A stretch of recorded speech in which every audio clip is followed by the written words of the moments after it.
it was going so decently too.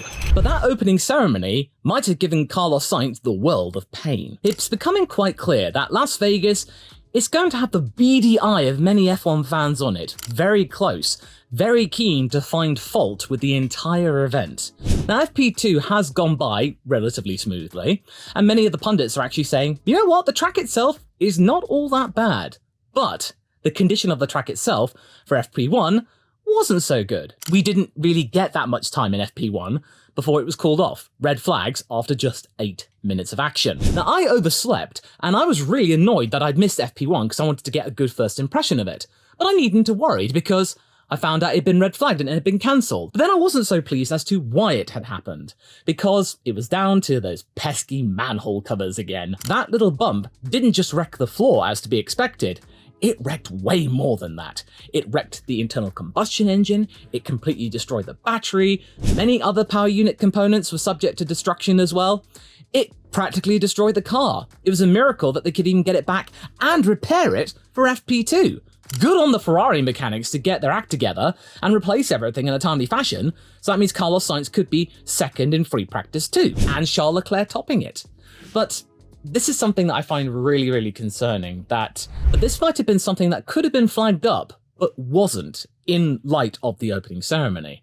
And it's something to do that Niels Wittich, the overall FIA steward, was supposed to do, as said by Motorsport Total's editor Christian Nimmervoll. It starts with the track inspection. The FIA race director Niels Wittich should actually have given the green light on Tuesday, but when he walked around the track with his team, it wasn't finished in many places. Or rather not in a condition that would have allowed Wittich to give the green light for the Grand Prix with a clear conscience. So the inspection, as they say in the paddock, had to be repeated on Wednesday. Strictly speaking, yes, that's a bit picky. At the time of the grand opening ceremony, it wasn't even clear that the Grand Prix could even take place. Really?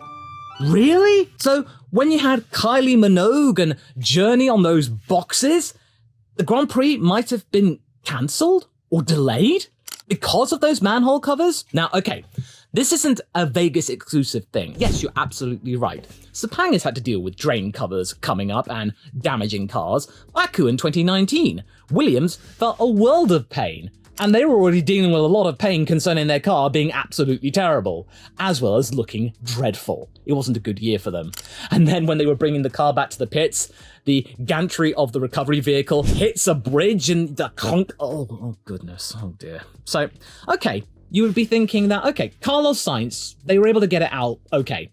Does he get some special dispensation? Well, no. Fred Vasseur absolutely steaming in the paddock and in the press conferences about how this is going to cost a fortune, are still going to be dealing with a 10-place grid penalty because they did have to replace components, including the battery. No wonder they would be mad, because the wording in the steward's documentation is really interesting, that they were trying to find any sort of loophole, any sort of clause that would allow Ferrari to escape punishment, not have that penalty being incurred, because this was extenuating circumstances beyond Ferrari's control.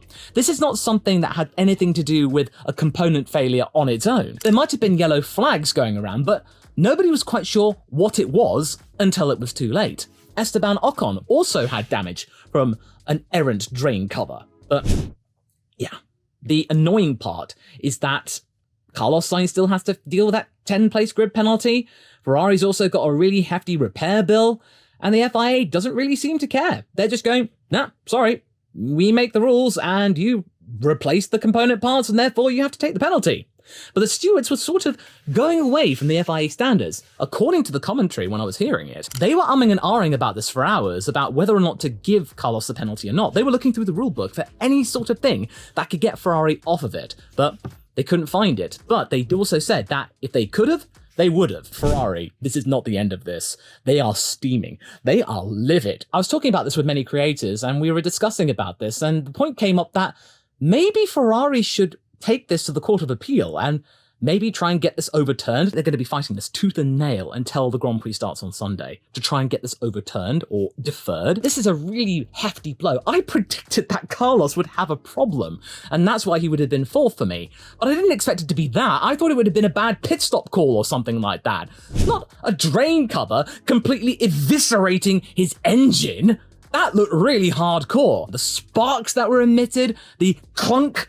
Oh, that sounded almost as painful as Ocon and Alonso colliding for the Brazilian Grand Prix. Ouch. Oh dear. So already we were dealing with an iffy opening ceremony, which could have been worse. It was no Miami whatsoever. But then you get that extra addition that the track had not been homologated properly and confirmed to be fit for purpose until after the opening ceremony. Luckily, the repairs that they did do and what they did to delay FP2 and make it a 90-minute session was enough to prevent anything happening, but we are still very early on in the race weekend and something could happen. But for now, luckily, they have been able to get some running in, and we have seen the Ferraris on the front row. And surprisingly, Fernando Alonso up there as well, and McLaren, they're somewhere in the midfield, but McLaren are usually quite conservative in FP1, or technically FP2 or FP something. As a result of this, because there have been very strict timings and regulations, many fans were not able to get onto the grandstand, so we had empty grandstands, something that we've not seen since, well, you know when, 2020, when things were completely upside down. There were many pictures of marshals and cops trying to chivvy people out that had paid good money to be there. Really not a good look for the casual fan seeing, why is it so empty? I know the free practice sessions are not a big draw, but you would expect the grandstands to be at least filled to 20% capacity, maybe 30%, especially because if you've paid to get a ticket here, you want to get your money's worth. Luckily, the organizers have offered refunds or partial refunds, about 25% or so for the track time lost, but even then, they brought the prices down, and there's questions about whether or not the grandstands will be full come Sunday. That's going to be a little bit tricky, especially if there are further delays. And why does it have to be at like 10 p.m? I know, they only get the track, the F1 management, from 6 p.m. till 4 a.m. And it was funny because they were actually discussing that if they did delay FP2, then they would be running up against the curfew, and then they would open up the roads to the general public. That would have been really funny. On the cool-down lap, you suddenly get Grandma going to get her pills behind Charles Leclerc, just going, "Out of the way, you young whippersnapper! I need my pills!" Luckily, that didn't happen. They managed to get some special dispensation for that. Yet Carlos Sainz couldn't for his own problem. And then the fan zones, they had to close the fan zones after a certain amount of time. So you really feel like if you were going as a fan to Las Vegas, your first day of that very, very pricey ticket would have been kind of wasted. But, okay, what do I overall think of the track itself now that I've seen them driving angrily relatively? Well, I mean, the commentators seem to quite like it. That turn 17 seemed to really get Martin Brundle into a bit of a frenzy. I think he might need to calm down later, if you know what I mean. But overall, the track seemed to really appeal to some drivers. There are going to be some challenges, like turn 12. There are going to be drivers who are going to be locking up into that corner, and then turn 14 as well. And many people were kind of concerned about that. And it makes a lot of sense because it's already kind of cool, and not as cool as many people were fearing. But you're going to be braking, and then you might go long, and then you might start spinning, and that's what we saw many times, with Albon having some issues as well. And surprisingly, the Albon situation, that could be really interesting, because for a while, he was up there, and less than 100th behind the likes of Leclerc and even Alonso. That could be really intriguing, but this is not exactly something that Vegas needed.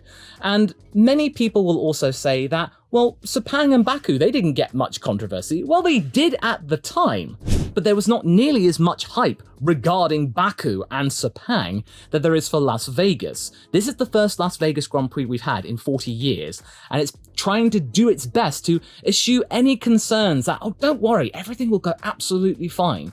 We all thought the opening ceremony went by relatively smoothly. Everything happened as it was supposed to happen.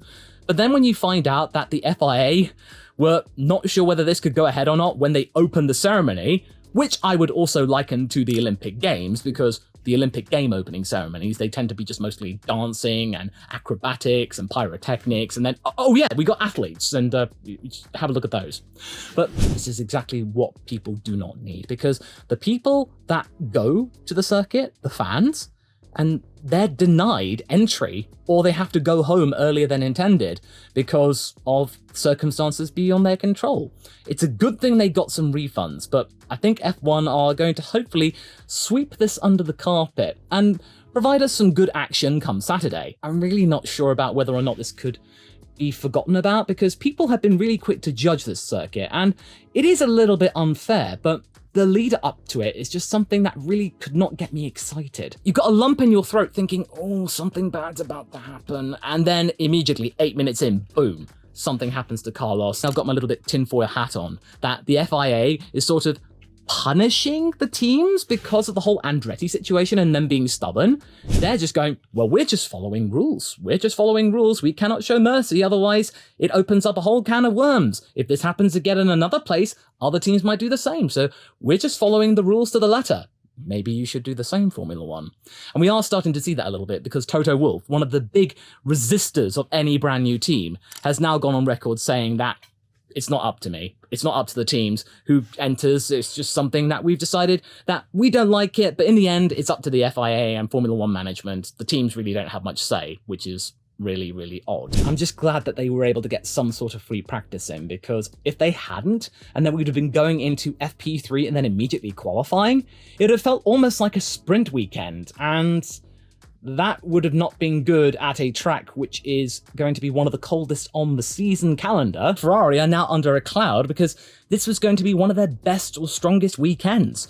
Red Bull don't look particularly strong here. Max Verstappen was okay, and Perez was sort of slightly better, or seemed a little bit more composed, because Max did lock up into turn 12, and that's something to really take notice of. All of that negativity that we've seen from Max, maybe he's manifesting his sort of lack of appeal for street circuits, because street circuits do tend to be ones that he's not quite as assured on. But this is Max Verstappen. He could easily prove us all wrong, and then on the race, he may lead by 10 or 20 seconds after we think, oh, somebody else might have a chance, because we've seen that many times throughout this season, that somebody just rocks up and thinks, I'm gonna do it, like Lewis did at Hungary, and then Max goes, no.